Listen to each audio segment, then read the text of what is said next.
Yeah. So obviously you can see all the comments and everything, can't you? Yeah, yeah. Sorry, my fireplace just made a weird noise. Yeah. Oh, I'll get creepy things happening here sometimes. Yeah, that shit freaks me out. I'm not down for Yeah. ghosts and stuff. It's not a That's bit of that me. could be a whole other life. All right, we'll just wait for some people to jump on, guys. So if we're just waffling, we just need to do a sound check. Make sure now that everybody can hear okay. Yeah, I was an idiot and I didn't Yeah, all realise my good. Yeah, speaker was plugged sweet. in. It Bluetooth connected, so that might have been what it was. It's Corinne's fault. Everyone blame her. Blame her Guilty. for the reboot. Okay, we'll just wait for a couple of more people just to jump on, and then we'll do it. And I'm just trying to. I'm just looking. Hey, everybody! Thank you for tuning in to us. Oh, I better put Do Not Disturb on because you know what's going to happen. Yeah. My mum will ring, won't she? Yeah, oh yeah. Block her. Oh no, she's all right. She probably won't ring. Right, let's start with. So thank you, Corinne, for joining me again this evening. I really appreciate you taking the time out to jump on a live with me.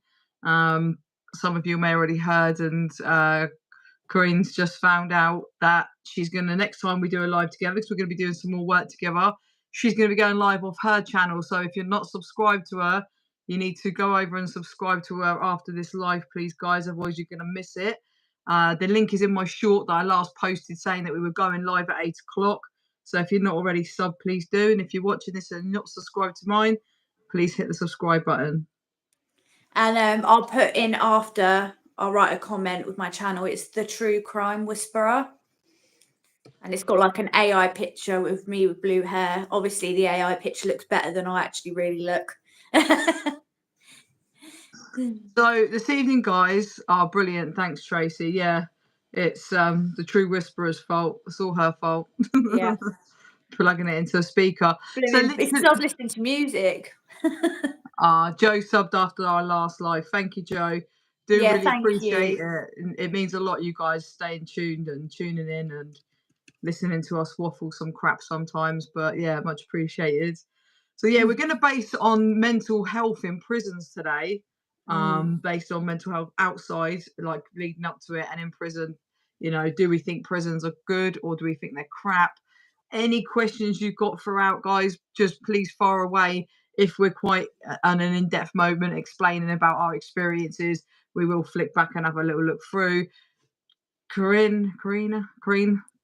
If I'm like that, I'm literally just acknowledging people. Just ignore me. Yeah, no, it was last talking. time because I couldn't hear very well. I was accidentally talking over you because I couldn't hear what you were saying. So when you do that, I thought that you might have been trying to signal. Shut up.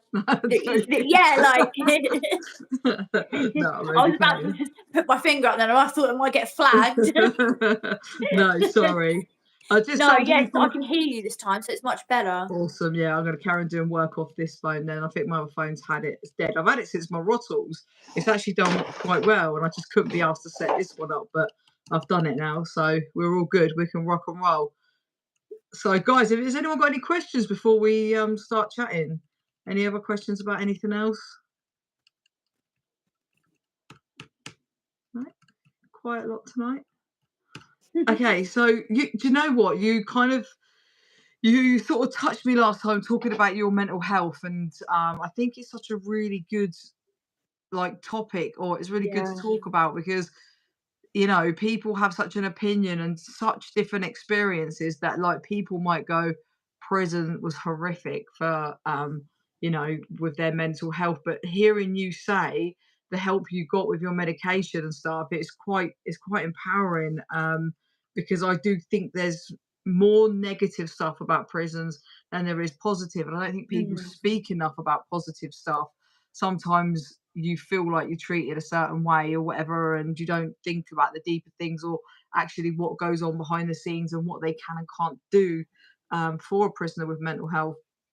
So I'm just going to touch base with the kind of people that I saw in prison, and then you can just jump on afterwards. Yes. And so my experience when I went you were there a lot longer. Yeah, I mean, I was in, for anyone who doesn't know, I served 3 years, 8 months. I you obviously heard, hello Janet, you're right. Um, you hear of mental health, you hear it before you go to prison. I kind of knew, I've suffered in the past as a kid, sort of like depression and stuff like that. And, Mm. I think I realized a lot more what mental health was basically when I went to prison.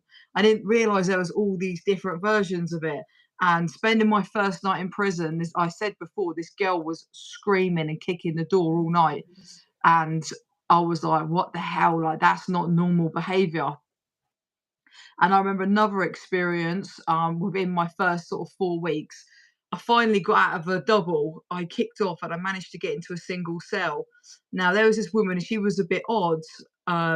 She literally was like, she used to like talk stuff about the Bible and the devil and stuff like that. And, she didn't talk to anybody. She was like, I don't mean to say weird, but if you were going to describe somebody, you're going to say someone's weird. Anyway, so I'm in my cell and all night this woman is screaming. Oh man, sorry to hear that, Joe. And she was screaming all night. She was talking to her mum. She was going nuts, like saying, "It was your fault, mum. The devil's coming for me," and Was she on the screaming phone? about the devil. No, no, no. So Oh. she was just in her cell. It was all night, like she was just screaming from about 9 o'clock at night till 6 in the Oh. morning. Hi, Kat. Yeah, so she's screaming all night, and I was pressing the buzzer because I was screaming like, "Shut the fuck up!" I literally, when you're tired and it's someone, because she was Mm. right beneath me, and I Yeah, it's remember pressing the loud. buzzer, yeah, and I was saying to Monique, the officer, and I was like, "You need to shut her up. You need to shut her up. Like I can't cope." She was going on and on. Everyone was shouting from their cells, like, "Shut up" and stuff. And I realised that shit, like to do that all night, you're not your average person. And I Mm. remember I was stood in the queuing up for the pods, and all the girls went round her door. There was probably about six of them, and they was in her doorway, and I was like, because obviously they unlock your door in the morning, you ain't got a choice. And I was like, "What are you lot doing?" And they was like, she kept us up all night so she can get up. She don't get to sleep all day. And I was just like, mate, guys, listen, the girl's not well. Can any of you lot sit up and scream all night long? And they're like, no, no. I said, she ain't doing it on purpose. She ain't doing Mm. it like clearly. Even though I was raging that night, I packed my bags because Monique said at night I could move across the landings because I was like, I can't live above her. But Mm. it's like you've got to take a step back, and people don't realise it's like you don't want to gang up at her door, wake her up, and yeah, all right, I was mad, I was angry, but when you get a bit of sleep and you come back down and you realise it's like that girl needs help, Mm. like serious help, and then when I said it all to them like that, they were like, "Oh no, you're right, Fran," because I was right, you know. Yeah, yeah, Um, no, you were. uh, I had a similar experience. yeah, and then I'll tell you a couple more, and then you jump on and tell me. Then there was another woman.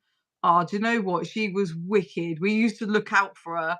Proper mental health. She had two little teddy bears, and one time that she would say they were her babies, another time she would say they were her dogs, and Is that she the autistic girl? she had short hair and she used to do the TJ, no, the stomach wiggle. You'd say something to I her. think I I'll know who ask that you question in a mean. minute, Ruth. And she'd smash her head, the metal flasks you get. She'd Yeah, smash her oh, thank you, Tracy. She'd smash her eye and her eye'd all be smashed open. They'd I take the did flask that. off her. Yeah. I Again, you can tell me all of this because I'm really intrigued to know. Yeah, I did that. So she'd smash it, and then they take the flask off her, and then she'd smash her head like off the wall. She'd do whatever because obviously once you've got a Mm. cut there, it's easy to re-burst open. And then that girl, she ended up coming to send, and when she see me, she was like, "Frah," she just wouldn't leave me alone. And obviously, I was induction worker, so I went and supported her, but she was only there for a few days and then went back. Oh. And then there's another one that walked around with, what did she have? I think she tied something up. I don't know if it was like or the dressing gown row, and she was Mm. pretending she was walking her dog round the wing. And oh my god, then another girl, she scratched all of her face, like self-harmed the whole of her face. Mm. A friend of mine gashed so deep, I don't know how she didn't hit an artery. Like the girls would walk around, and obviously, like I'm not saying anything bad, but it goes from different levels. them kind of girls that don't know what they're doing, and then there's girls that desperately need help that are harming themselves. Their legs are all cut, their arms. And do you know what I loved the most though? Is they never cared about hiding it. Like, they would walk around with t-shirts on and have the Yeah. uttermost respect, because people look. I'm not looking because I'm being a dickhead. I'm looking because I've not seen it before. Like, I know, like, when we're kids, sometimes you do a little cut on your arm, but I don't know, like, I've never seen anything like it before in my life. So it opened my eyes up hugely.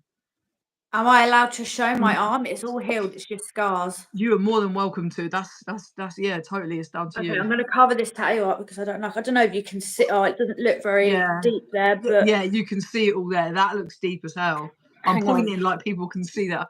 Yeah. Wow. Guys, Um, this is literally and then how you can see the bad the cigarette girls. burns. Yeah, see, all of this, guys, this is exactly what the women's arms look like in prison.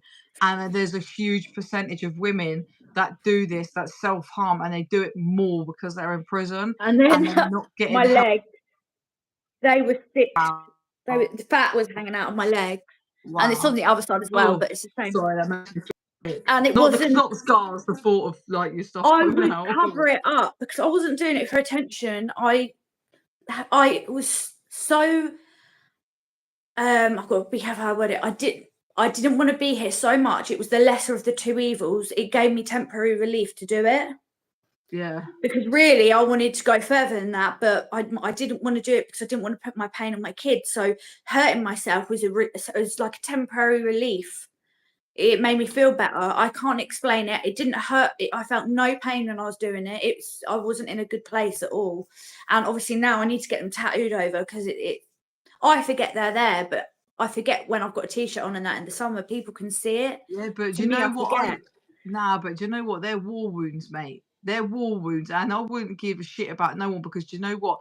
I'd wear them with pride, because at the end of the day, yeah, people can look at you and think you're weird, but that's every time you've done that. That's actually, let me put that down.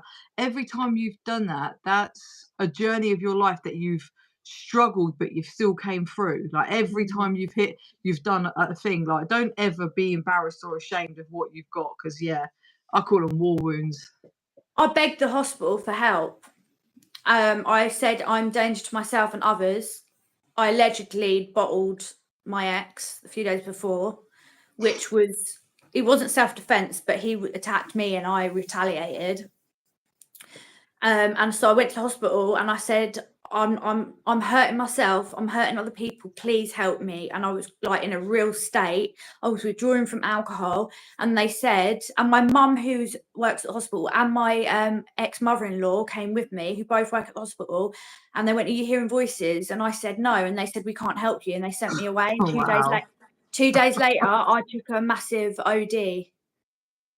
And That's what I mean. if the ambulance hadn't have put the door in and found me, I was on my back, going unconscious, throwing up. I probably would have died. I'm pretty sure I would have died. Yeah. So there's a good question that's come in, so I think we should answer it now.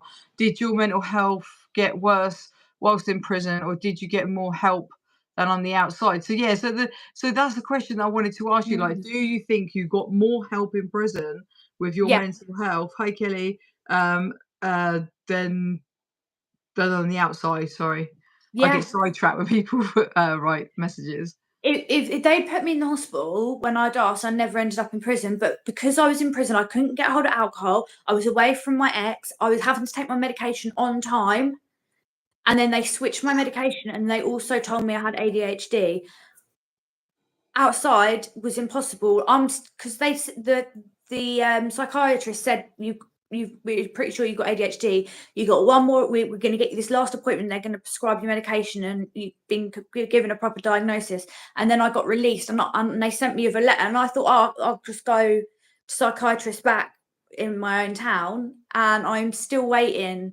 So my ADHD is actually on medicated, but my bipolar, and like, so I'm on mood stabilizers and antidepressants. But when I was in prison, they switched my antidepressant, and that helped massively. But yeah, I did get more help in prison. It's bad, isn't it? It's crazy, because like, so for me, my mental health deteriorated when we went into lockdown, because obviously I was staying at home. Found out a few months before about mum. You know, I was used to going out and then having everything, my phone, my freedom, all taken away from me. And I engaged with mental health, and when I spoke to them, they come quite quick. Considering everyone's mental health just went downhill. So I think my mental health dropped, but I think that was due to COVID, which probably a lot of people on the outside did. If anything, prison literally really helped my mental health. Like, I could never sit on my own. I always had to be in a relationship. I always had to be around people. But now I like being on my own. I love it. You know, I can't stand being around That people is all so the time. strange. But That is it's that prison. that's exactly what I was like. I was like almost codependent. I had to Yeah, have like I either a really fully best was. friend or a Yeah. partner. And now I'm like happy. I'm like, I'm doing my own thing, and I've got friends that I see sometimes, but I don't have to see them all the time. And that exact thing happened to me, like going into prison for some reason. Why is that? Why is that? What? I don't. Do you know what it is? It's because you're locked in a cell on your own. So you have to Yeah. learn to sit with your own thoughts. Because You I did have can't. cellmates, but there was times where I was on my own. Yeah, see, for me, I did have a few doubles, but I wasn't for that long. So you learn to sit by yourself, and you ain't got a choice to deal with it. And then Mm. and then you come, like, especially for me being in such a long time, you know, I love it. I just like now. I just like, yeah, I'm content. Like, yeah, I'm on my own and I'm happy. Just quickly, Mum's doing all right. You know, she's not the best of the best. She should be home next week, fingers crossed, which means I won't have a life. So I'll be on there every night pretty much. But yeah, there's not really a lot they can do for her. I watched your videos last night. This lady was so interesting and brave. Yeah, she's very, very brave. I love that she's shared her story. I love the fact that you know, she's so Thank open and you. honest, because it takes balls to say to people, you know, what I've been through. And like, I was a mess. My brain was a mess, and then to come back on again and then go through it again, you know. So I really appreciate it. Thanks, Kelly. Prison, the good thing about prison is I was in a trauma bond relationship. Now it's really hard to explain. When you're being abused, when you're being abused really severely, it actually causes brain damage. It causes damage to makes your memory bad. And I would be talking and I would literally halfway through my sentence forget what I was talking, and people would think I was joking.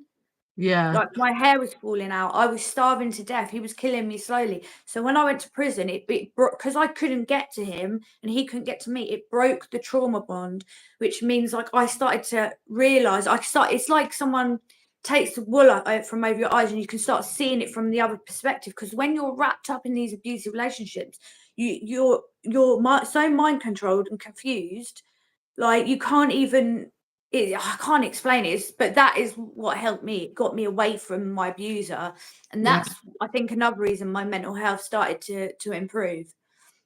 And I've never someone harmed myself again since I got out of prison.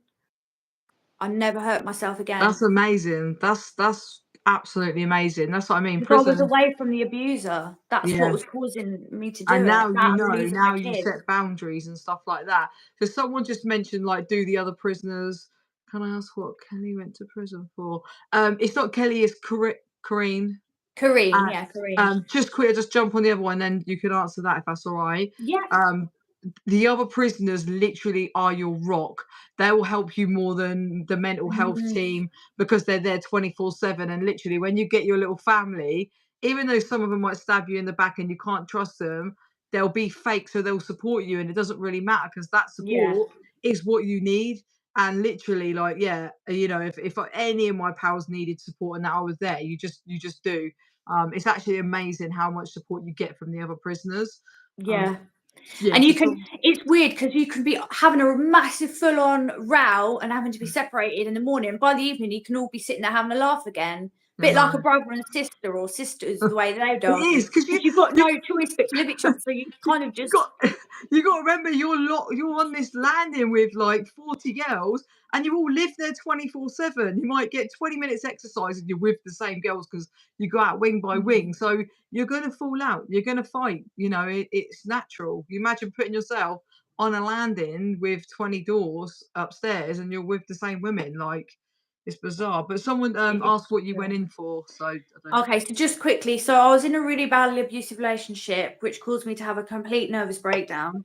So my kids got taken. I've got 2 back, and I'm working and getting the others back. So that's being resolved. But at the time, I didn't know that, so I had a complete nervous breakdown. My abuser attacked me. I attacked him back. And CPS put an injunction on me because they were taking his side, even though his last 2 girlfriends have injunctions on him, and I had no previous.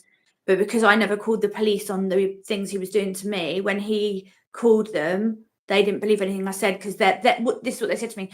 Well, why didn't you tell us? Why haven't you rang us? Like, as if, and that's what they said in court as well.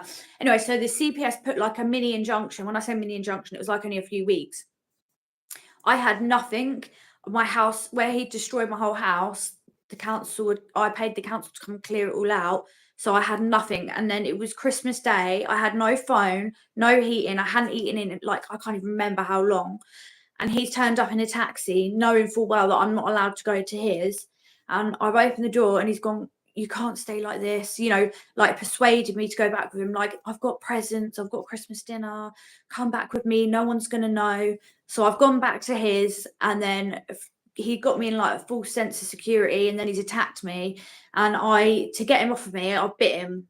And I ran off, and him and his neighbour got the police round. They took photos of the bite marks and I scratched him in the struggle. Because normally when I fight, I'm not a biter or a scratcher, but I was pinned in the corner of the sofa, and there wasn't really a lot of room to do anything else. Anyway, so they took photos of all these marks. I've gone on the run because I knew that I broke the injunction thing, and I already had GBH of intent hanging over my head because of him.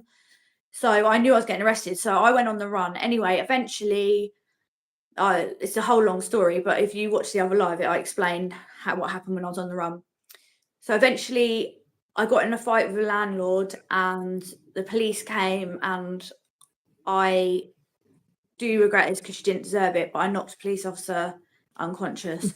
So she was all right, obviously, but it's still horrible thing to do. But I wasn't in my right mind.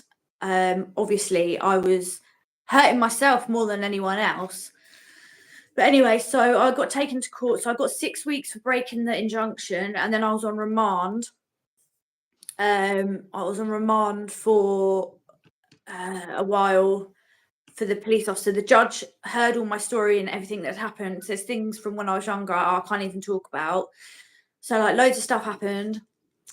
And then the judge took pity on me and gave me another chance. And then I meant it. I said to her, I promise I won't do anything else. And I meant it. And then I went out and I got in another fight. And then because the judge, they'd had enough of me at this point. They was like, do you know what I mean? You've had enough chances. Like, that you get in a sentence now. So I got 14 months, but I did around 5 months, and then I got out, but I was on 2 double tags. So I was on alcohol tag and a normal tag, so I couldn't be out after a certain time. So yeah, that's how I ended up in prison. I wasn't there nowhere near as long as Fran. Like, mine was a short trip, but mine went quite quick. My last year flew as well.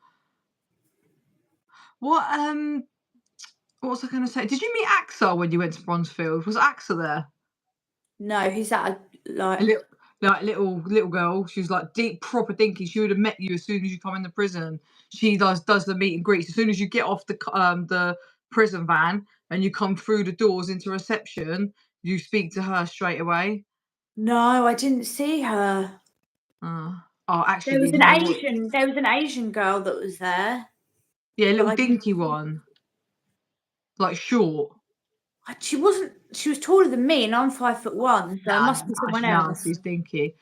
Are there obese people in prison? Yeah, there's huge people in prison, and there's really tiny, skinny. No, come on, I'm talking huge women. Yeah, there is. No, but because I was sitting there just eating carbs, I went from like a size 10 to a size 18. I've lost It's stone and over months of training, because I do martial arts. I've started martial arts again, so I'm losing weight quickly. So fingers crossed by the time summer comes. When I went into prison, I lost 3.5 stone in 10 months. And Really? then when I come out, I've put on 3 stone. Yeah, I was skinny, but I was tiny. But yeah, I've put on so much weight since I've come out, and everyone was like no one could believe. It's like, how have you? Everyone gets fat when they go to prison because of all the carbs and stuff like that. But I don't know how I went so skinny, because I So probably I ate more there. All the girls used to feed me loads of food, so I ate more in prison than I do on the outside. But yeah, because I was I was friends very with the active. one from the servery, and my cellmate like worked in the servery. She'd come back with half a carrot cake.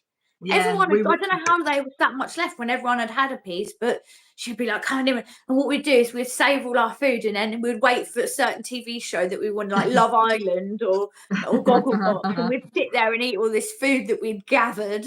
It's jokes and everyone bangs. Soon as there's like a funny bit, we used to watch Yeah, they're Love banging at on the First Sight. I door. know, Married. Was it Married at First Sight or the Australian one? Yeah, everyone just go Yeah, nuts. So it was like bang, bang, bang, bang every time yeah, they yeah. kicked off or something. And then you hear girls shouting through the hatches, like when I was in there, it was the one with Luca and Gemma, and everyone was like, "Oh my god, did you hear what Luca just did?" And then the other Yeah. girls would be shouting back. Yeah, it was jokes.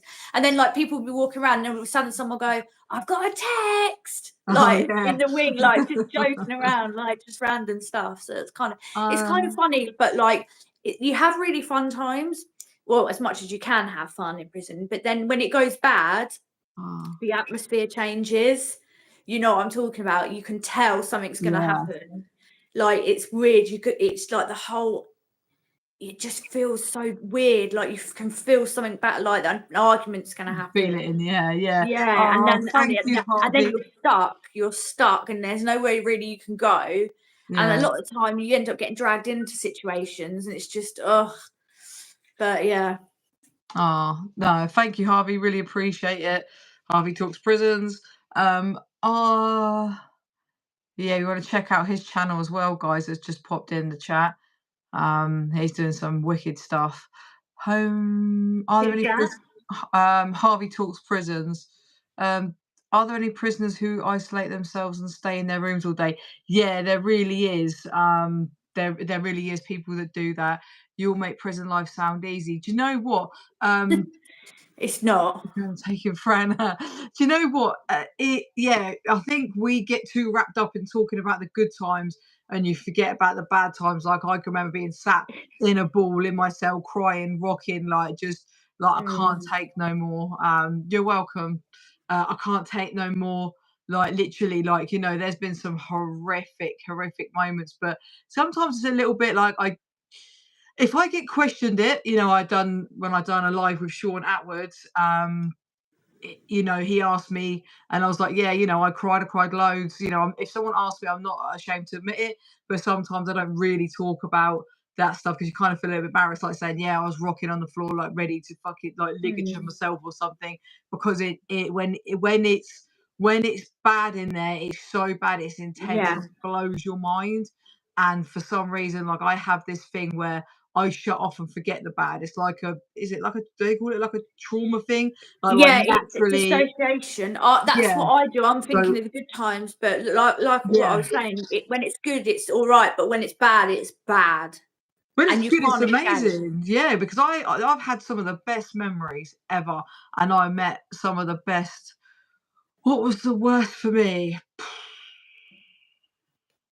Um, Probably finding out that my mum was terminally ill with cancer.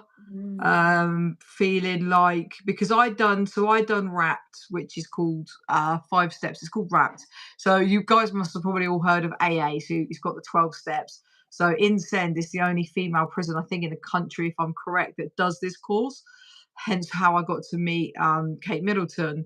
So I'd done this really, really in-depth course, and I didn't have this great relationship with my mum. I just held resentment for all my childhood, all my adult life. And anyway, there was a lot of times I broke down and cried in there, you know, I don't know, I was feeling vulnerable and stuff like that. It's deep.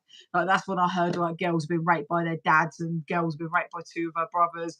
Like, it's deep, deep shit. And I got challenged by a counsellor one day to kind of, like, have it out with my mum on a visit, and I'm like, nah, we're not that close. Like, cut a long story short, like, I did. I took the challenge on, you know me, I don't like, I can't, like, you know, if someone says do it, I have to do it, even if my pride is hurt. So I had it out with my mum, you know, and you know, she said, like, I said things that I knew she'd done. She's like, I didn't know you knew. She kind of thought we had this great relationship, which then made me also feel sad, because it kind of made me think, what kind of relationship does she have with her mum? Anyway, Mm. so we had it out, and I apologized. I said to her, mum, like, as a kid, you don't know about adult life, like, so I just blamed you basically for the family splitting up, and stuff like that.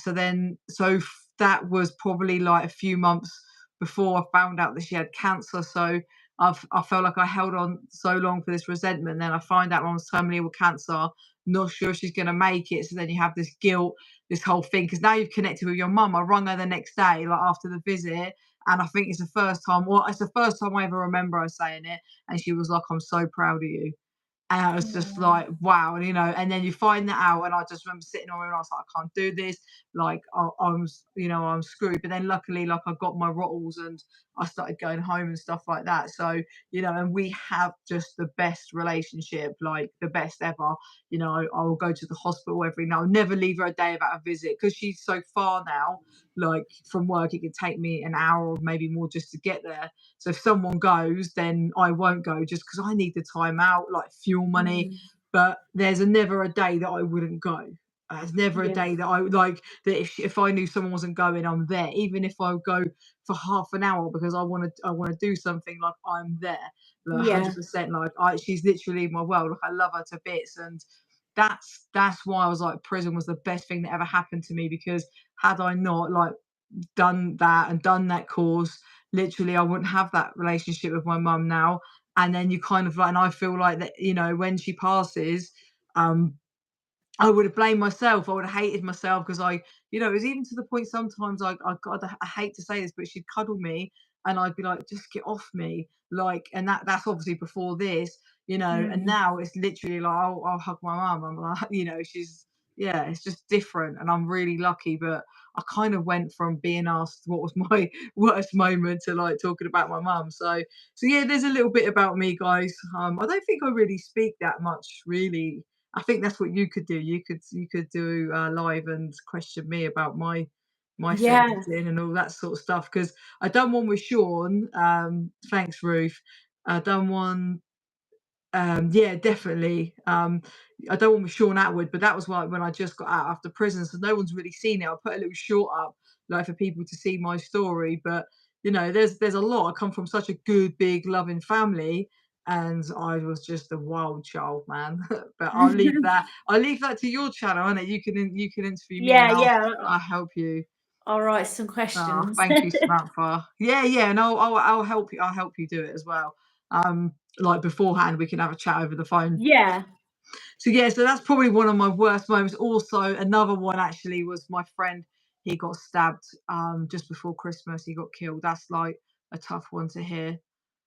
And yeah, Well, what was your worst moments in prison? so when I was in prison, I found out one of my brothers was really, really ill in hospital, and it was like, kind of, I didn't know he was going to be all right, and I didn't have a pad mate or anything at this point, so I was just locked in, and they locked us in like 3 days in a row. It was like 23 hours a day, and that's when I was like, I couldn't, like, take it, and I said to Saeed, I don't know if you know who I'm talking about. No. I said to him, if you lock me in another, like, if you lock me in another 23 hours, I'm gonna do, I can't cope, I'm gonna hurt myself. And he literally just went, well, that's up to you, and locked me in. And Wow. that's when I like, Fucking hell. smashed my own face up, and it was only then that they actually listened to me when I said that I was gonna, like, felt like I was gonna hurt myself. But that was the last time I ever done anything to myself. But yeah, like, big black eye and that. But before I went to prison, I would get I don't know if you can see, I've had filler put in to try and straighten it out, but my nose, I broke my nose. A couple of times in fights. One when I took the OD, I smacked my face on the floor, and then the other times I'd do it myself. Like I was that insane, I would break my own nose. Like what? It's That's just not living in your own normal. head, isn't it? Yeah, but that's what happens when your whole head is just like bang. I would literally just do this because you can't get away from it. You're trapped. You are trapped in your own mind. No. And I was in such a desperate place. I can't even explain the feeling of feeling of panic and desperation and helplessness, and you feel lost and confused, and you're asking for help from people like the hospital and that, and they're just sending you away. And I'm surprised that I am here. I really am. And I think if I hadn't gone to prison, I don't think I would be here. And that's the honest truth. I think it Yeah, saved it's me. mad, isn't it? It does save my life, I reckon, as well. 100%. So, a couple of things. Someone just said something about the lives lagging. Is that the same for any of you guys? And thank you, Matt. I really appreciate it. It means a lot. Someone asked about Kate Middleton. Let me find it. Do you know what Kate Middleton is out of this world? Literally, like I was so nervous, and I just said to her, like I said, I'm really nervous, but you can pick up. Like I'm massive. I can pick up on people's aura, and literally, you could just feel it. Like you could just feel her natural, caring self. Like yeah, what you see is what you get with Kate. Trust me. I sat with her for about 20 minutes, so literally, she's beautiful inside and out. Absolutely stunning. Yeah, did Thank anyone say you. it's lagging? Oh, loud and clear. Okay, cool. So it's not Thank our you end for the then. comment. I'm not with AA. I literally just made a choice because when I got out of prison, my daughter like came back and she was like I wasn't laughing refused. at you, sorry. Yeah, no. So someone said, "Was I with AA when I come out?" And I wasn't. What happened was my daughter came back and she refused to. She was 13, about to turn 14, and she point blank refused to be going anywhere. She said she wanted to be with me, and the court hadn't put an order in for her not to be with me because she was staying with her dad. So the social services were like, "Okay, but we're going to have to be involved." And then that's when I thought, that's it, I'm not drinking no more. And I completely stopped and I haven't drank since. And the social workers are literally closing the case now. They said they don't need to Oh, be involved that's anymore. absolutely amazing, and you should be So so proud of and you. and then I'm probably not going to Self-process. say this, but my child that is in foster care, they are talking about eventually him coming back to me, as long as I Oh, don't mess up, which I know I'm not going to. Do you know what? I don't even get the urge to drink. The only reason I was good. drinking is because I was in such a desperate place. I couldn't cope with Yeah. reality. But when you got a That's what good it life, was. you've got And no then I was reason lashing to. out. Yeah. And that's why I ended up assaulting the police. Yeah, But I did text Kate, but she hasn't got back to me. She did say she'd do a live with me, but she's ignoring my texts and calls. Imagine if I got Kate Middleton on my line. That'd be mad, wouldn't it? that would be mad. I know. But they're interviewing, that's all over their website, the Kensington website and stuff that was on there. They put it on their Instagram, Twitter. Is she nice then in like person? Like, Honestly, her aura is amazing. Yeah, because I said to her, I'm really nervous. She was like, "It's fine, don't worry." And then she was just asking me questions, and I said the comment about, prison was the best thing that ever happened to me. She was like, "Why does everybody say that?" Like, yeah, she's just so laid back because basically she funds with Forward Trust. So Forward Trust is recovery, whether it's AA, like all that sort of stuff, and Forward Trust fund obviously the wrapped course in Send. So that's why she visits Send, because right. she's actually part of it. Because you was in Yeah, I can Bronzefield see it. and Send. Sorry. You were in Bronzefield and That's right. Send. Yeah, Yeah, yeah. I was only in Bronzefield for people who don't know. Thank you for the lovely I can comments. By the see way, it, if I don't Victoria. answer, it's because we're in the middle of conversation. Yeah. And thank you for saying my video about Joan Mitchell was good. I did try really hard and I got really frustrated when I was making it, but No, hopefully you're there's going doing to really be the next well. part in the next week about somebody else. But yeah, thank you for all the nice comments. Sorry, Do have a really, really amazing bunch in here. They're awesome. There's nothing but love in here. Really is. Ah, okay. Yeah. William and Kate seem very empathetic. Yeah, she just, yeah, like I can say, the only way to describe her is beautiful inside and out. She's skinny. Like, she looks tiny on the thing, but when you actually see her waist, like, you know, like the old Victorian where they wear the, is it the casket? What do they call a casket? What's the bloody thing called, you know, where it sucks them all in? Yeah. Did you say casket? Yeah, I know, that's what I just said. I was just like, Is that what we put his body in? Corset! It's a corset! Oh, was close. Oh, fuck's sake. I'm tired, all right? It's a corset, yeah. I can see how you... All right, leave me alone. All right. I'm tired, guys. Come on. Oh, so yeah, we got well swayed. Guys, do you just want to do question time? I think we well swayed off the mental health. So come on, guys, free for all. So there's a few of them in there. Why don't you hit away with the casket comes later? Yeah, be coming for me soon. Jesus. I've seen her on the steps and then Charles quiet. Pulls the waist into 16 inches. No. Oh, I can't stand tight things around my belly. I don't even like them big suction pants, Bridget Jones things. If I'm wearing a dress or something, which is, I don't even wear a dress, but like a dress jumper with leggings, sometimes I have to wear them big things to suck my belly in. Yeah, you know what I mean? And I hate it. The big knicker things. I don't ever wear a dress, never.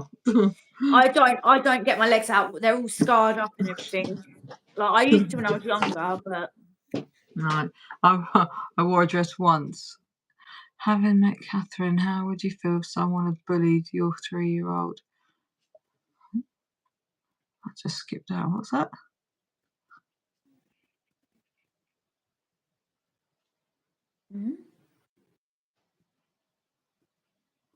So anyone bullied my child, I'd want to kill him. So I don't know if you're talking about her. How would she feel? How would I feel? Yeah, I'm a bit confused. Haven't met Catherine.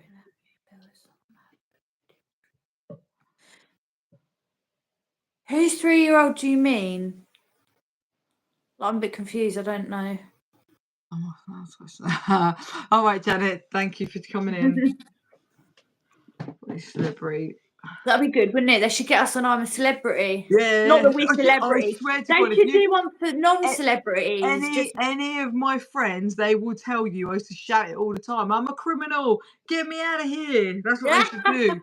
That's what they should do. They should do ex-prisoners in the jungle. That'd be hilarious. Yeah, that would be good. They really should. When I was in prison, right, me and my cellmate loved Gogglebox, and we were like, oh my God, imagine if they did Gogglebox, but from prison cells. Yeah. Like, that'd be hilarious. Can you imagine? Yeah, it'd be so funny. Loads of people would watch it though. But then they'd be like, oh, well, then you're making prison like fun. Yeah, that's what I thought you meant, Megan bullying. I wouldn't care who I was, mate. If someone bullied my kid, oh, I don't know. You'd have to behave, wouldn't you? Because they're kids. You can't. Oh no, she's. I'm going to bed. No, I'm joking. Oh, Megan Harry's a narcissist. She's a narcissist, female narcissist, isn't she? Well, that's what it seems like.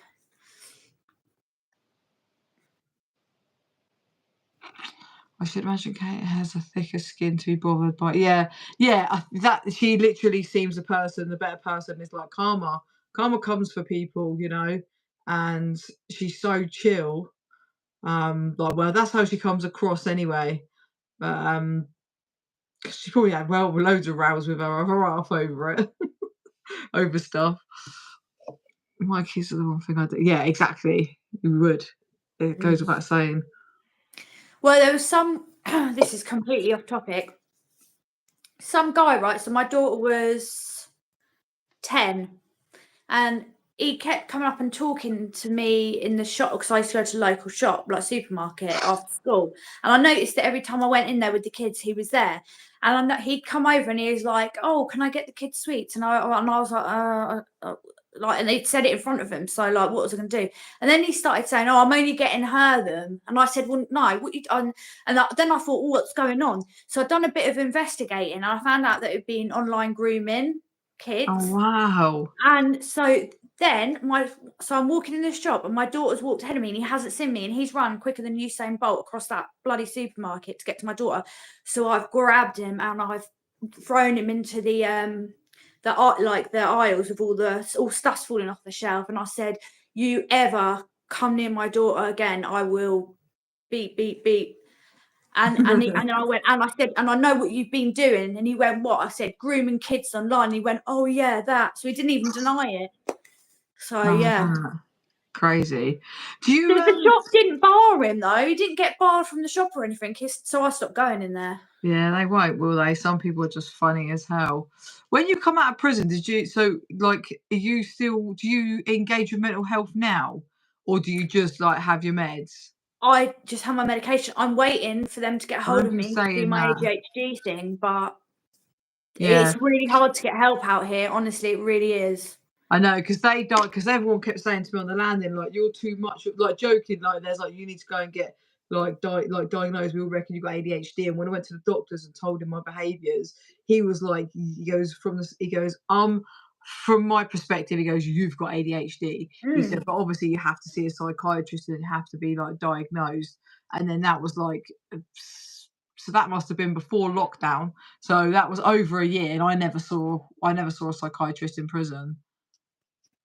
Oh, I'm sorry to hear that, Samantha. Yeah, it's awful. I am probably gonna. This is right. So with the ADHD thing, I think I'm gonna have to save up some money and go private, because I'm just waiting and waiting, and I've heard people wait for years and years, and so I don't know how much it would be to go private, but I don't know, because I do struggle. I am holding things together, but I find If the brain don't stop, does it?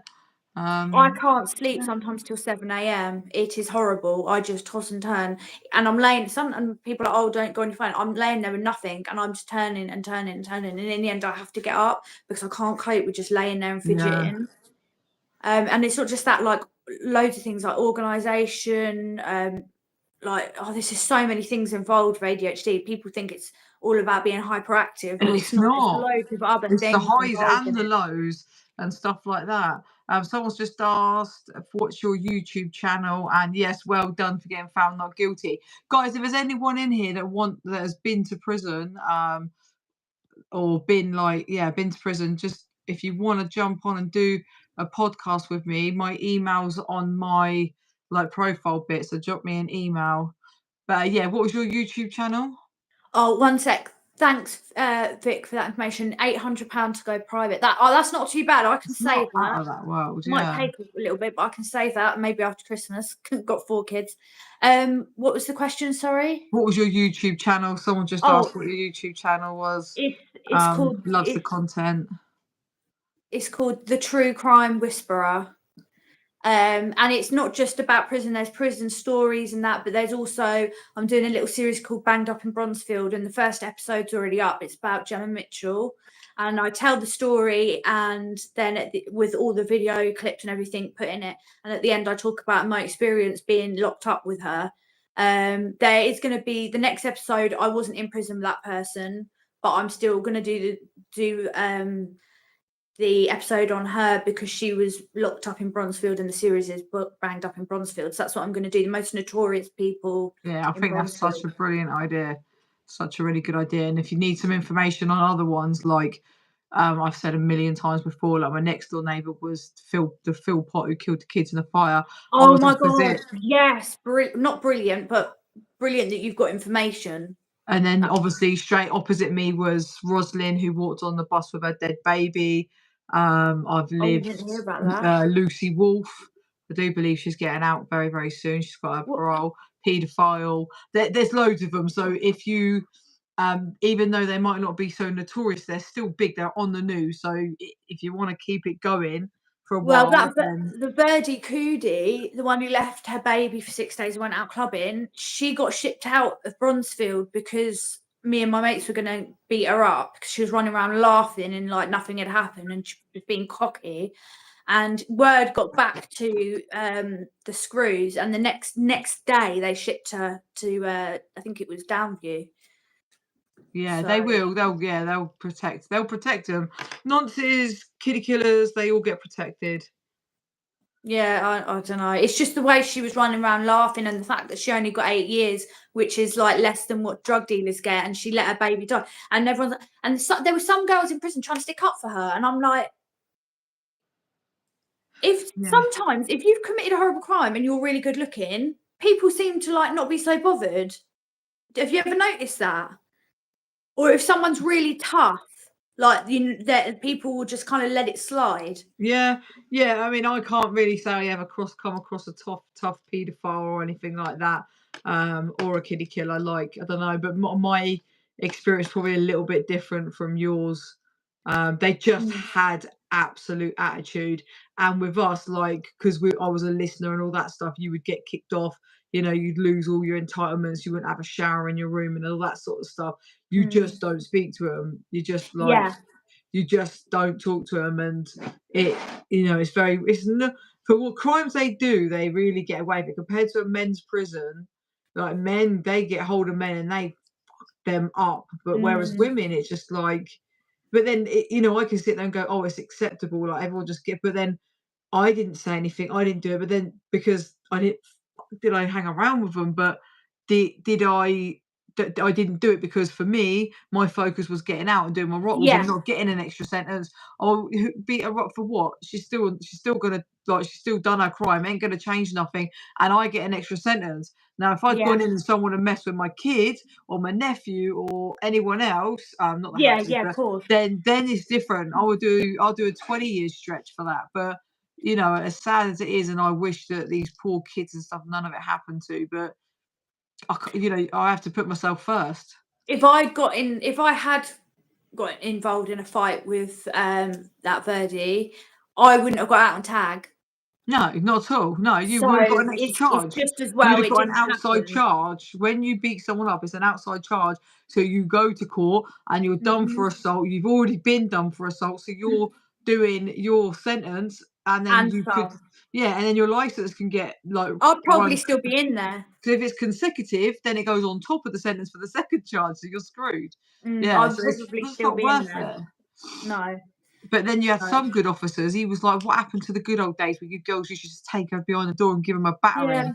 Like, yeah, well, there was like a camera up there, sir, and a camera up there, and a camera up there. You go in, you batter her, you walk back out, she comes out annihilated. yeah, you can't get How do you away get with away with it. it? No, I don't even. I even want to. Yeah, I don't get it. I don't get it at all. People are just tapped, absolutely tapped. I reckon Pepsi Max should sponsor me. I was looking at you drinking it, and I've hardly got any left. Mate, I've got crates of it. I am a full blown addict. It's so good though because it's like got no sugar. I know, do you know that stuff's more fattening for you because it's got What? unnatural sugars in that your body doesn't know how to break down. People What? think, yeah, people think I'm just addicted. I just love the taste of it. Diet Coke ain't. No. It's because it's, yeah. You think about it. Full fat Coke's got natural sugar in it. It's got a lot, but it's fattening. But your body knows how to break it down.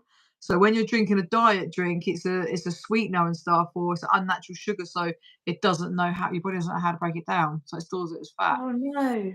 Yeah, I stopped. I was bad. I was drinking 10 cans of Pepsi Max a day. I stopped for a week and I lost half a stone. And I kept my food the same. I kept my food the same just to test it. I I eat started once drinking it a again. day, but when I eat a lot. But it's intermittent fasting because you trick your body into thinking it's starving, so it starts breaking down its own your own body Yeah. fat. That and training really hard. Like, oh my god, I train hard, and I walk 15 minutes to training, sometimes, and then train, and then walk 15 minutes back. So Good, good. It's good for your mental health as well. it Guys, have is. you I got love any it. more questions about prison? Sorry, it is really good. It's good what you're doing as well. You need to keep it up. Yeah. I was training so hard. I'm not fat, I'm cuddly. Yeah, like me. Anyone got any prison questions? All gone quiet now. When I ask that, everyone goes quiet. It's good for the mind and the it really is. Yeah, that's how I got through lockdown. I got on all the classes. I used to do 3 classes a day to go running 5K, like, or jogging, not sprinting, every other morning. Yeah, my cardio is still not great. Mine's not now. I put 3 stone on since I come out. I can't even walk up the stairs without being out of breath. My skin's glowing because of makeup. Unfortunately, I don't look like this without makeup. Why aren't you complimenting my makeup? And my lips are still quite swollen as well.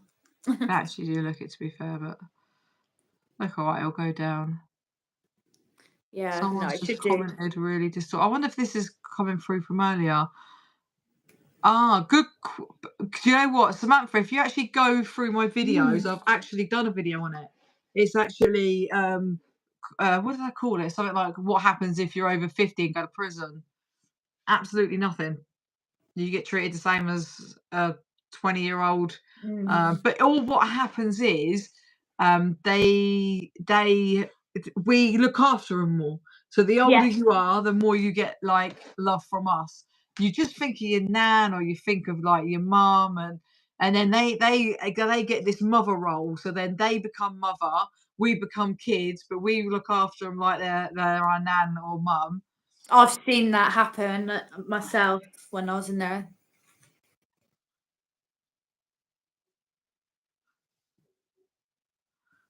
Yeah, sorry. So yes, I was just reading the comment. Yeah, so nothing really. There's no special treatment. You'll get it go in a double if they want to put you in a double. Yeah, that's it. You don't get treated no different. Oh, you've got a good question.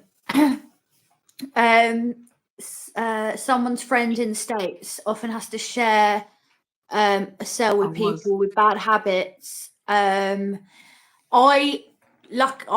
didn't share a cell with anyone that I didn't want to because I was lucky and the guards kind of gone with me and I was like, look, I'm not having them in myself. But there was some people that did have to oh my god, right. This is no, actually, this Oh, story you that got I'm to take going a to say shit is in about. front of your pad, mate. There was this poor girl. Right, I was going to say another story, but I'll tell this one first. There was this poor girl, and she was anorexic, and she literally wasn't eating. And we were all like, we had said to the staff, like, look, the nurse needs to see her, but this girl was refusing. And they only put this girl in with her that had the worst hygiene and the worst habits you can think of, and this girl already can't eat. So that this girl's come up to me and she's gone, the one with anorexia, and she's gone, oh my god, she goes, I literally tried to eat for the first time in days, and this girl called Christy, doesn't matter if I say her name, anyone it could be anyone. This girl, Christy, she sat on the toilet whilst this girl's about to eat and started doing it, you know what, going, and she's like, I threw my dinner in the bin. Like, how? And I was like, why would you? I had a word with her. I was like, don't do that. Like, Why you that's gotta one go? thing. You If gotta you go. share a cell with someone, you have to have respect for the other Oh no, it's person. horrible. It's horrible. I got to answer this one. Someone just asked me, was I in with a Black Widow? And I'm sorry if I'm boring you, but I have to explain this story, right? Yeah, So go on. imagine I'm out, on my way to work. I've stopped in Morrison's, and I see this. I can't remember her name anyway. These two girls, women that was I was in prison with. One lived opposite me on the landing, and the other one lived in the wing opposite. I lived on the same wing as her, and then I moved. So anyway, I was like, let me take a picture. I want to send it to Ron. Like, let me send it to Ron. Ron's my mate called Annalise, but I nicknamed her Ron. We nicked her name. There are a million names to be fair, but I'll always call her Ron. And she kept going to me like, "Don't show no one that picture. Don't show no one that picture." And I was thinking like, "What's up with you? Like, why? Like, I don't know." And it just went over my head. Anyway, months later, someone commented, "Was you in prison with a Black Widow?" Now I've never heard of this Black Widow. I've never heard No, of I her haven't. before until mate Google her. So they so I googled her because I was like, I can't reply to this because I don't know who he's talking about. I was like, what the hell? That's her. That's the picture I took. That's the woman I took a picture with. So she poisoned her husbands. But I never knew. I never knew. Like I spoke to her all the time. I had no idea who she was. And this is where it shows that prisoners don't always tell you who prisoners are because she didn't do anything to a kid or anything like that. No one spoke about her crime. So Mm. yeah, so that's who the Black Widow was. Google her. She's been all over the news. I was also in prison with the one. Do you remember? It was all over the news. They'd done a petition. She killed her husband. What was her name? She used to work in the we had where they sold clothes and stuff. I can't remember what it was bloody called up at reception for people that had no money. They sold stuff cheap, new stuff, secondhand stuff, and she worked in there. Lovely woman. It was. I'm gonna have to Google. I'm looking now, so I'm gonna have to Google it. So this is Was it a another lady. recent crime or was it? No, so she got out about 2019, 2020. She got released early because her family woman who killed her husband. So I always have to have the laptop by you.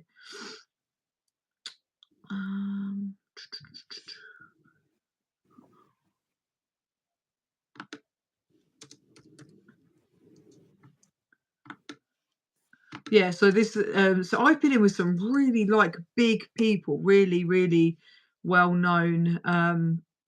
Sally, that's it, Sally Callan. She was killed, was charged with murder and jailed for life in 2011, but in a landmark case had the charge changed to manslaughter in June 2019. With her time served already, she walked free and reunited with her two sons. Now it was huge. If it was all over the news because I think she's the first woman. So he mentally abused her and stuff like that for years and years and years. And they finally got all the evidence together. So look, took them 8 years and she got out. So it's huge. This is all over the Mirror. This was all over, like I said, it was all over the news. We was all well happy for her.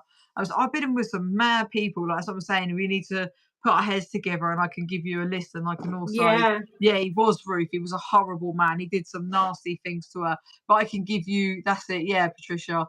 So literally, It's only so much someone can take before they explode. Like, so my best mate, R.I.P. Maxine Oliver. I met Maxine the day I went into Sen, so we was best friends. We was inseparable from the day we met. We lived on the same wing. We worked the same job. We were just so tight. Like she literally was my rock through the prison. And 2 months after I got out, she died in prison. She got done for killing her boyfriend. And he was really abusive, and she got a stupid sentence. I can't remember how long it was, and she never should have been in as long as Maxine. I love the girl, and yes, this is a shout out to you, Max. I know you guys might think I'm weird, but listen, she was my bestie in prison, like literally. and you sometimes in prison, because you're with someone all the time, you get such a strong bond. Yeah, but people don't realise you've got to remember that our 2 years together was like 20 years because one day feels like 10. And literally, like, she was brilliant. Do you know what? She was never moody. She'd always make me laugh. My name's Stanley. Like, we all, for some reason, we was like, what would your name be if you was a boy? And she was like, yours is Stanley, because she called me. Everyone called me Stanley. If she called me, be like, Stanley, up at the top of the stairs. Everyone literally was like, that was my new name. But we had so many good times. Yeah, she was spot on. Me and my pad mate used to call each other. We used to do this Scottish accent. I don't know why, because she had ADHD as well. So when we get looked in together, we'd just like be insane. And when she would be like, "I Bobby," and I'd be like, "I Dobby," and we just had this weird, stupid thing where we You call each do. other You have your gimpy Bobby thing. and You do. Dobby. And we'd say it in these silly accents, but it kept us entertained. You've got to try and stay positive. Yeah, 100%.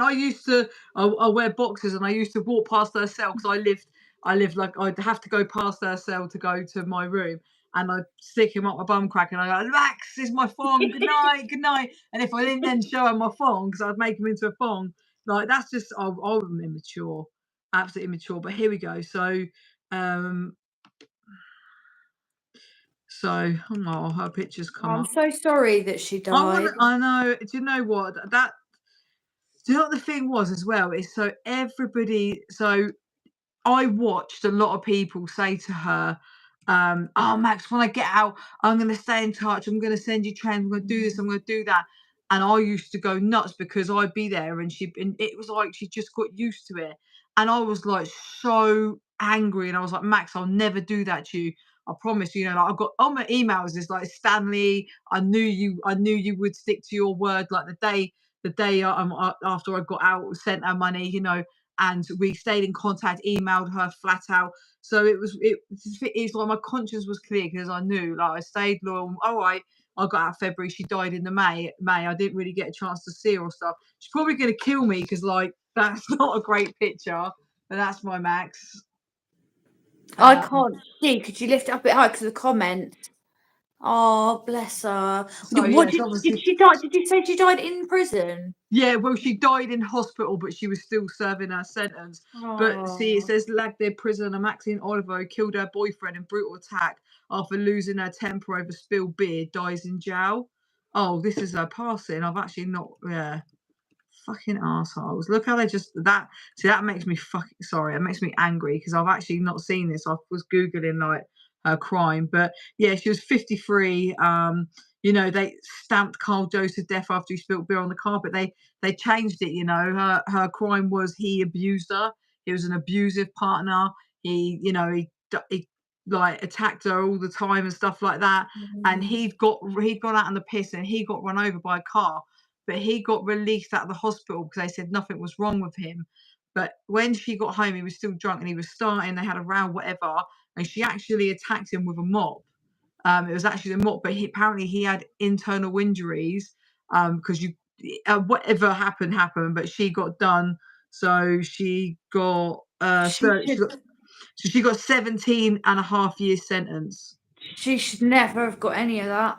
Yeah, and it's that a whole abuse. And did they not take into account that he'd been injured by the car? How does this make any sense? Do you know how many women I've seen in prison that have been abused and they've ended up snapping? Yeah, and when you're in an abusive relationship, a lot of the time you won't tell people. You hide it for many reasons: embarrassment, fear of not being believed, being manipulated into feeling guilty for them. Like this. Oh, sorry, it gets me really angry. Thank you, Samantha. I'm really sorry that happened to her. Yeah. First, that was it. 1st of May, and so she done 2021. So yeah, she served 11 years. I think she served. That can't be right. She was found guilty in 2012. So 9 years, sorry, because I was thinking she was done like 8.5 when I was there. So I saw all her paperwork, she was appealing it all, but she just, because it was like legal aid, you're the last of the queue, so it takes forever because they have to go through all the paperwork with a fine tooth comb. But she was really poorly, like, as well. Like, she wasn't very well, and then she kept going in and out of hospital. Yeah, and she went in and she had a lot. It was what's that thing where it's like the blood poisoning? I can't remember what it's called. But yeah, and you know what? Like, I'm just glad she didn't die in hospital, but still doing her sentence. But her mum passed away at Christmas. Obviously, she died in the May. But she always said to me, she was like, Stanley, like, if my mum dies, like, she had a lot of losses in prison.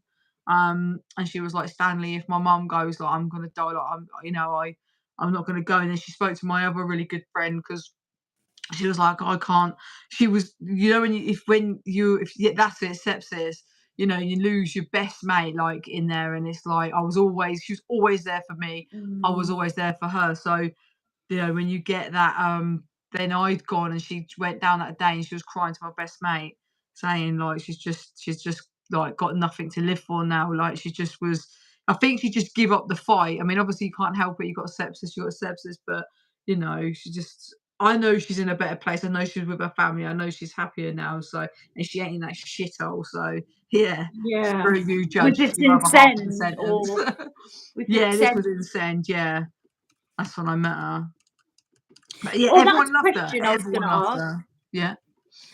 What prison did you prefer? That sounds weird. What did you prefer? But did you find the better out of the two?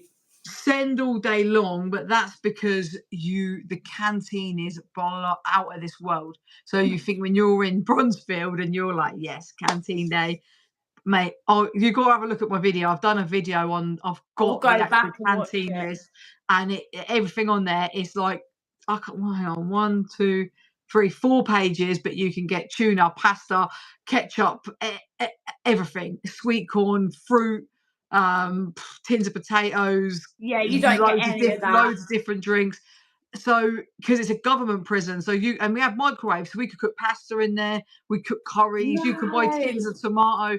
So, like, it was, everyone kept saying, make sure you got money when you go there. So I saved like a couple of £100, and I was like, yes, out of this world, the canteen. And then because I got on the privilege wing, we was never locked in, so the doors were never locked, and we was allowed out of our rooms 7 nights a week till 10 p.m. You had to be out of each other's room at 9 o'clock, and then between 9 and 10, you was only allowed in the Oh association my room. God. And then the office was in the middle of the 2 wings. And have a look at my videos. I've got pictures of it. It looks like Butlins. The office was in between. So if I was facing like the office, which was great, like rather than being on the back of it, Yeah. so you could just watch. I did you, Samantha. Yeah, I love prison cheesecakes, banging. And so people would like watch out. So you'd watch out, and like someone would sneak in the room. The amount of people that would come down to my door 11 o'clock at night, Fran, I want chocolate, like give me some food. So yeah, so it was that. But if I'd been up main block, I think I might have preferred Bronzeville in a way, but if I had a choice now to go to either two, knowing that ENF's not there, the privilege wings, they got condemned, so they don't exist anymore. So What? Because they were saying it was too easy. no, because the buildings weren't safe to live in. Oh, okay. So so literally, if I had to choose now, I'd still go to Send. It's a bit more cliquey because there's like 250 odd girls, whereas Bronzeville's got like 500 and whatever. So there's a bit more like rowing and arguments, but I found there was more bitchiness and stuff in Send compared to Bronzefield. And then it's that whole in Send, you've got a shower in your room. Every single cell's got a shower in your room, and that to me is huge. Like Yes. I like to shower if you know, because we could do gym classes sometimes at 6:30. So if you come back, you want to shower in your room. If you're at Bronzefield and you did that, you can't. You're locked in. So and you only get sometimes that when you're locked in for 23 hours a day, you only get half an hour or an hour to go in the pod, get fresh air, and have a shower. And there's like what would it be, about 36? Is it on a wing? Bronzefield, something like that. yeah, So all them its people, average is about that. so all them people, and I think there's like 4 showers, and you've I all got know. to have a shower Yeah, because in you've that got 1 2 hour. downstairs and 2 upstairs. Yeah, and they're grotty. Oh, Yeah. don't even get me started on the showers. Oh, I got so excited and I nearly knocked the tripod over.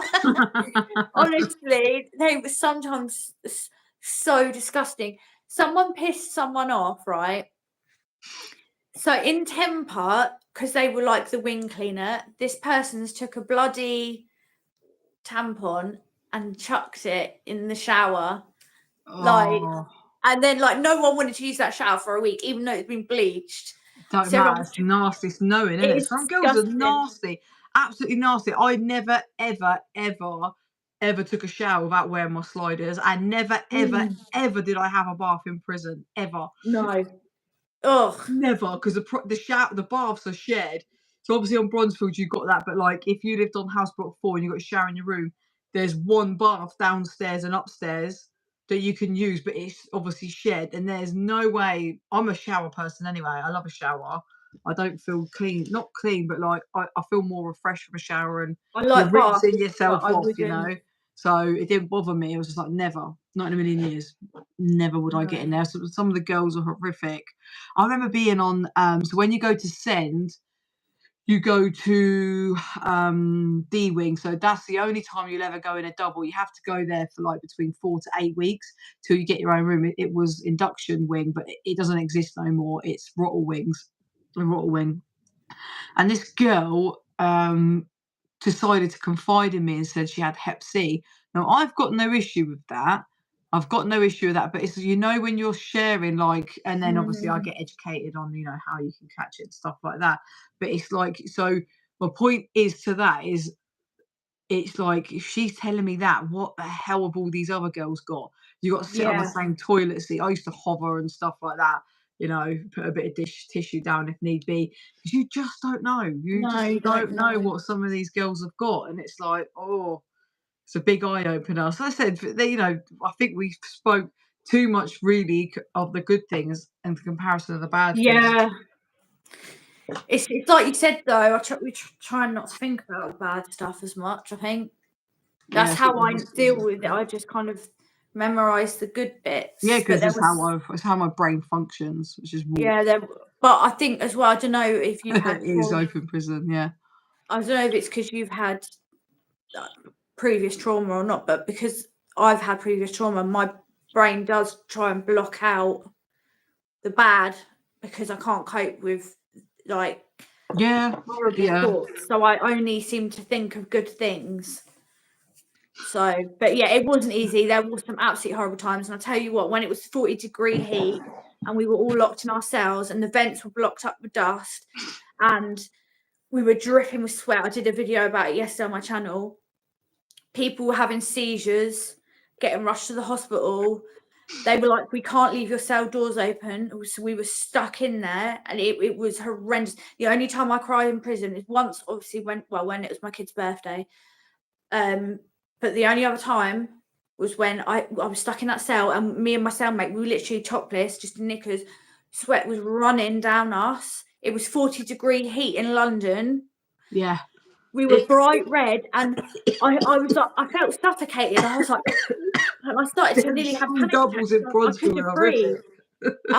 The small doubles in Bronzefield are horrific, and you drip in places you don't even think is possible. You're sat still, and it's just going here, everywhere. The only release from that is putting your feet in a bucket of cold water.